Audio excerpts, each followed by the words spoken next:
Hello everyone, welcome back to my YouTube channel. तो हम पढ़ रहे थे कॉन्स्टिट्यूशन से सिटीजनशिप को। सिटीजनशिप के सारे आर्टिकल्स को मैंने प्रीवियस वीडियो में डिफाइन किया है। आप चाहे तो मेरे चैनल को विजिट करके देख सकते हैं। तो आज हम देखने जा रहे हैं उसी के दूसरे पार्ट को, जो है सिटीजनशिप अमेंडमेंट एक्ट 1955। ये एक्ट जो है वो हमारे एग्ज़ाम पॉइंट ऑफ व्यू से काफ़ी इंपॉर्टेंट है। तो चलिए देखते हैं।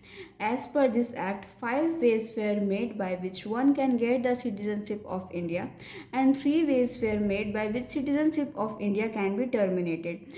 तो इस एक्ट के तहत 5 ऐसे वेज को बताया गया है जिससे सिटीजनशिप को लिया जाए और 3 ऐसे वेज को बताया गया है जिससे सिटीजनशिप को टर्मिनेट किया जाए, यानी कि उसे ख़त्म किया जाए।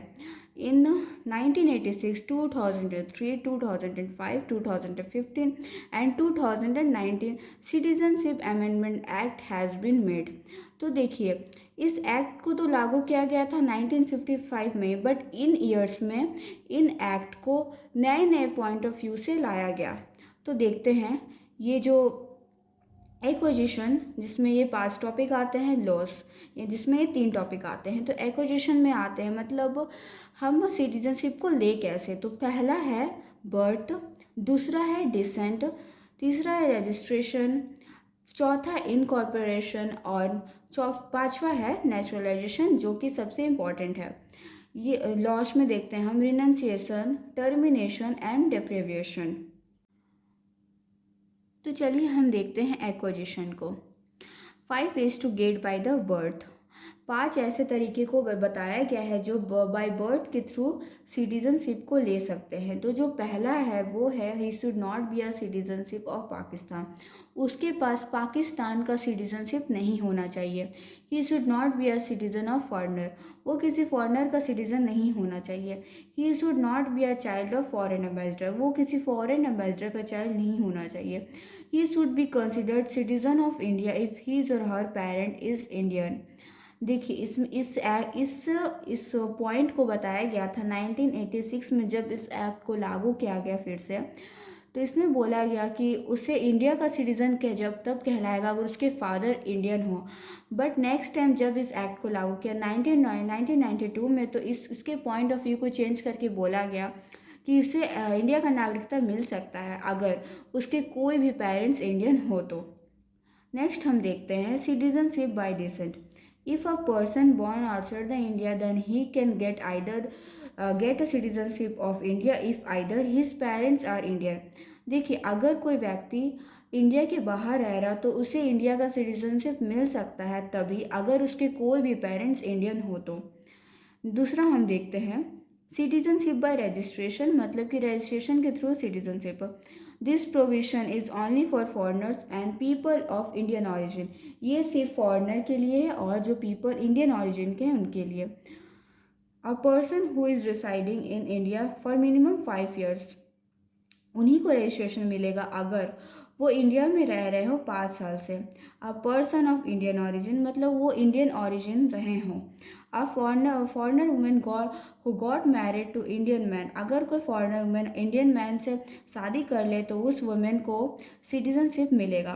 अ person belongs to Commonwealth country and has been working in India. देखिए, अगर कोई व्यक्ति कॉमनवेल्थ कंट्री से बिलोंग कर रहा हो और वो इंडिया में रहकर काम कर रहा हो तो उसे सिटीजनशिप बाय द रजिस्ट्रेशन मिल सकता है।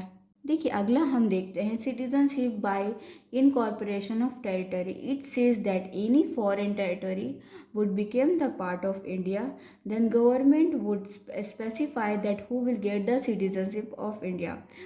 तो ये आर्टिकल हमें बोलता है कि अगर कोई फॉरेन टेरिटरी इंडिया का पार्ट बना हो तो गवर्नमेंट का हक है कि गवर्नमेंट ही उसे स्पेसिफाई किया जाए कि किसे इंडिया के सिटीजनशिप मिल रहा हो। जैसे कि एग्जांपल, पौंडीचेरी को जब इंडिया के साथ मर्ज किया गया था तो उस टाइम सिटीजनशिप ऑर्डर लागू किया गया था 1962 को, और उसके तहत गवर्नमेंट ने डिसाइड किया था कि किस किस व्यक्ति को इंडिया का नागरिकता दिया जाएगा। देखिए, दूसरा हम देखते हैं सिटीजनशिप बाय नेचुरलाइजेशन। ये सबसे इम्पॉर्टेंट है। This provision is also for foreigners and PIO, जो पीपल ऑफ इंडियन ऑरिजिन। देखिए, ये भी फॉरनर के लिए और पीपल ऑफ इंडियन ऑरिजिन के लिए है। Not a subject of country where Indian are prevalent. देखिए वो ऐसे व्यक्ति को नहीं दिया जाएगा सिटीजनशिप अगर वो उस कंट्री को बिलोंग करता है जहाँ इंडिया के लोग को वंचित किया जाता है। दूसरा रिलाउंसेस अदर सिटीजनशिप, उसके पास किसी अदर कंट्री का सिटीजनशिप नहीं होना चाहिए उस time. A foreigner who has been residing in India for last 12 years in 14 years.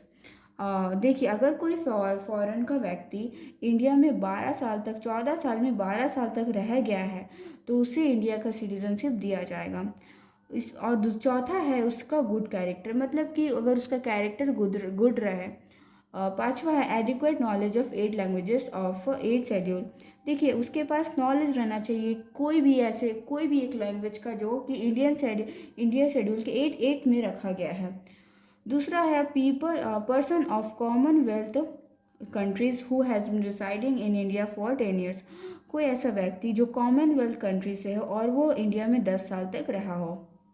देखिए अब हम देखते हैं लूजेस को, यानी कि कोई भी व्यक्ति इंडिया के सिटीजनशिप को कैसे खो सकता है। There are 3 ways to lose the citizenship. इसमें 3 ऐसे तरीके को बताया गया है जिसमें कोई भी व्यक्ति इंडिया के सिटीजनशिप को खो सकता है। पहला है रिनंसिएशन, जिसका मतलब है स्वतः ही त्याग करना। This would be followed if you use the declaration to lose the citizenship. देखिए अगर आप इंडिया के सिटीजनशिप को नहीं रखना चाहते हैं तो आप एक डिक्लेरेशन यानी कि लेटर दे सकते हैं कि आपको खुद से ही इंडिया के सिटीजनशिप को त्याग करना है।